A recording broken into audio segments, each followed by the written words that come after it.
Perfect Wisdom. With the divisions of the Abhisamilakra. Translated by EdwardConze 1904–1979. University of California Press, Berkeley, Los Angeles, London. Chapter 76. The armor put on for the sake of maturing beings. The cognition which takes nothing as a basis. Subhuti. If, O Lord, a bodhisattva, coursing in the 6 perfections, 2. In the 18 special buddhadharmas, as well as in the 14 kinds of emptiness, having fulfilled the enlightenment path, is incapable of fully knowing the supreme enlightenment, how, then, does a bodhisattva fully know the supreme enlightenment? The Lord. When a bodhisattva, coursing in perfect wisdom, courses through his skill and means in the perfection of giving, without apprehending a gift, donor, or recipient, and without coursing in any dharmas other than these, then he finds the path to enlightenment. It is thus that a bodhisattva, who courses in perfect wisdom, will through his skill and means know the supreme enlightenment. And likewise the bodhisattva will find the path to enlightenment if, coursing in perfect wisdom, he courses in the perfection of morality, but does not apprehend morality, or someone who observes morality, and also does not course in dharmas other than these. And likewise if he courses in the perfection of patience, but does not apprehend patience, or someone who is patient, and also does not course in dharmas other than these. And so for the remaining 3 perfections, 2. Up to the 18 special buddhadharmas. Sariputra. How does the bodhisattva, when he courses in perfect wisdom, put forth an effort? The Lord. Here the bodhisattva, when he courses in perfect wisdom, through his skill and means does not conjoin form, nor disjoin it. And why? Because form has no own being which he could conjoin or disjoin.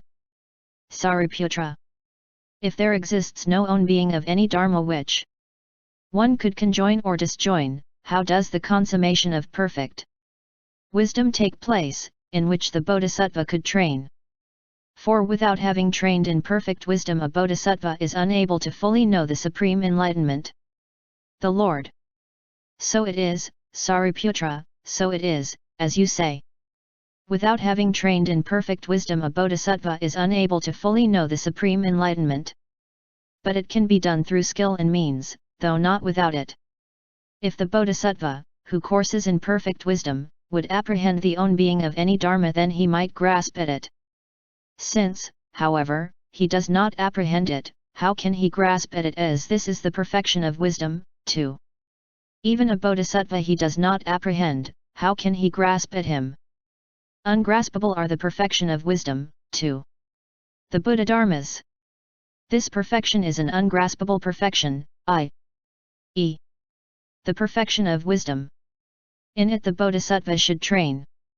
And when he does so he will not apprehend even the training, how much less enlightenment, or the perfection of wisdom, or the dharmas of bodhisattvas, Buddhas, pratyeka Buddhas, disciples, or foolish common people.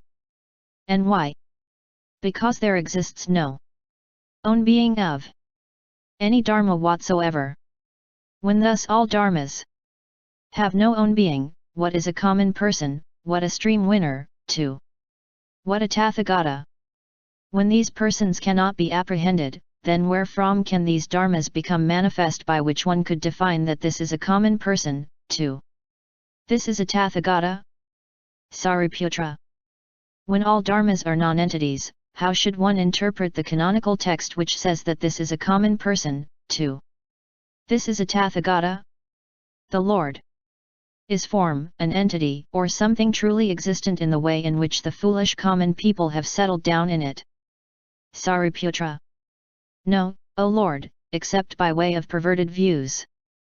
The Lord. So it is, Sariputra, so it is. It is by way of perversion that beings imagine dharmas which are non-entities to be existence.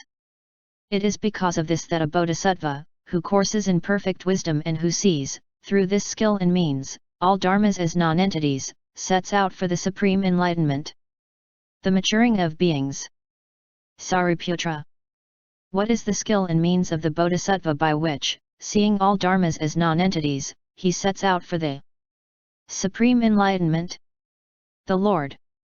Here the bodhisattva, who courses in perfect wisdom, does not review any dharma as an entity by which he could be frustrated, with the result that he would crouch, lose heart, and become indolent. But because all dharmas are non-entities, without a living soul, devoid of a living soul, with non-existence for their own being, empty of essential nature and empty of own marks, it is only through utter confusion that beings have adhered to what they call the skandhas, elements, or sense fields.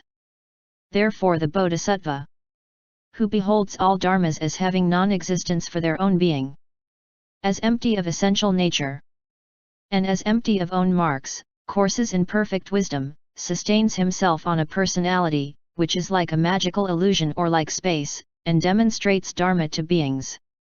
To stingy beings he preaches a sermon on giving, to the immoral a sermon on morality, to the stupid he preaches a sermon on wisdom.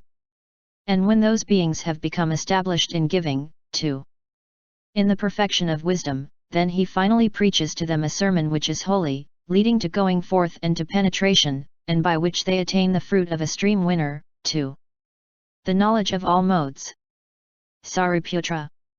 How, then, does the bodhisattva, who courses in perfect wisdom, become one who leans on a basis when he enjoins beings who are not and do not exist in giving, in wisdom, and when he finally preaches a sermon which is holy and leads to going forth, by which they attain the fruit of a stream winner, the knowledge of all modes? The Lord. The bodhisattva who courses in the perfection of wisdom has, of course, no basis at all. And why? Because he apprehends no beings whatsoever, except that he speaks of them by way of conventional language and agreed symbols. And thus the bodhisattva demonstrates dharma to beings after he has stood in the two truths, i.e., the conventional and the ultimate truth. For when he has considered both truths, he apprehends no being and has no concept of a being. It is, on the contrary, through his skill and means that the bodhisattva, coursing in perfect wisdom, demonstrates dharma to beings. In consequence, those beings in this very life do not apprehend a self, how much less that which they will attain, or that by which they will attain. It is thus that the bodhisattva, who courses in perfect wisdom, demonstrates dharma to beings through skill and means. They. Sariputra. A great product, indeed, O Lord, is the bodhisattva, great being. For he does not apprehend of any dharma whatsoever the singleness or manifoldness, or even the separateness. And he is armed with such an armor that he does not actually appear in the world of sense desire, the world of form, or the formless world, neither in the conditioned or the unconditioned world. He liberates beings from the triple world and yet he apprehends no beings or concept of a being. Where beings are not conceived they are neither bound nor freed. And they can undergo neither defilement nor purification, and no differentiation between the places of rebirth can therefore be conceived. In the absence of a differentiation between the places of rebirth there is also no karma and no defilement. How can there be a karma result by which selves and beings could actually appear in samsara with its 5 places of rebirth? The Lord. So it is, Subhuti, so it is, as you have said. If a being had existed in the past, and later on had not existed, that would be a fault. And it would likewise be a fault if the bodhisattva or tathagata had been an existent in the past and later on a non-existent, and the same applies to samsara with its 5 places of rebirth. But because, whether tathagatas are produced or not, established in this dharmahood of dharmas, their suchness and non-falseness, wherein there is no self, being, living soul, person, doer, or agent. How can there be the skandhas? And when those dharmas are not, how can there be that samsara with its 5 places of rebirth from which beings should be liberated? But because these dharmas are empty of own being. Therefore the bodhisattva, having listened to the Buddhas and lords of the past, firmly sets out for the supreme enlightenment, though there is not therein any dharma which you could apprehend, or on which beings have settled down, except by way or perversion. It is thus that the bodhisattva is armed with the great armor which enables him not to turn back on the supreme enlightenment. Not should I not fully know the supreme enlightenment. In fact, I should fully know it. Thereafter I shall work the wheel of beings and thereby liberate them from the perversions. It is as if a person who has been conjured up by a magician were to conjure up a vast number of living beings and refresh them with exquisite food and drinks. And would then cry out in triumph, "Much merit have I begotten, much merit have I begotten." What do you think, Sariputra, would in this case anybody have been fed or refreshed? Sariputra: No, O Lord. The Lord. Just so the bodhisattva, from the first thought of enlightenment onwards, coursing in the 6 perfections, to the 18 special buddhadharmas, fulfills the path to enlightenment, purified the Buddha field and matures beings, and yet he does not apprehend any being which he would discipline after having apprehended it. The path of a bodhisattva. Subhuti. What is the enlightenment path of a bodhisattva, coursing in which he should mature beings and purify the Buddha field? The Lord. Here the bodhisattva, from the first thought of enlightenment onwards, courses in the 6 perfections, to in the 18 special buddhadharmas, and both matures beings and purifies the Buddha field. Subhuti. And how does he mature beings when he courses in the perfection of giving? The Lord. Here the bodhisattva gives gifts to beings, and thereupon instructs and admonishes them as follows. Here, son of good family, do not acquisitively grasp at the gift. May you not, seized by acquisitiveness with regard to the gift, reproduce your personality in such a way that in due course you will experience many ills. For here,